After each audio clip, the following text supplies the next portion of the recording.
Xalqın Çərşənbə və Novruz bayramları münasibətilə super təbrik etməyin də bir yolu onun boş zəmbillə bazara getməyindən keçir ki, bir dəfə təbrik edən və edənlərin mecenatlıq, xeyriyyəçiliyini görmədik.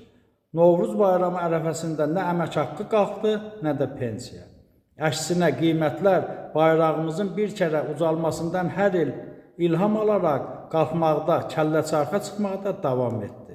Xalqımız bütün təbriklərə layiqdir və hər kəsin evində televizor və soyuducusu qaydasında işləyir.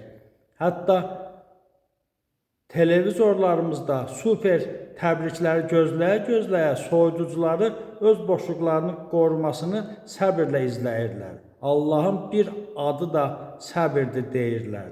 40 il gözləməyə dəyər. Əgər milli sərvətimiz şor və qatıq olsaydı, bütün xalq arasında bərabər bölünərdi. 17 milyonlar da yeyilməzdi.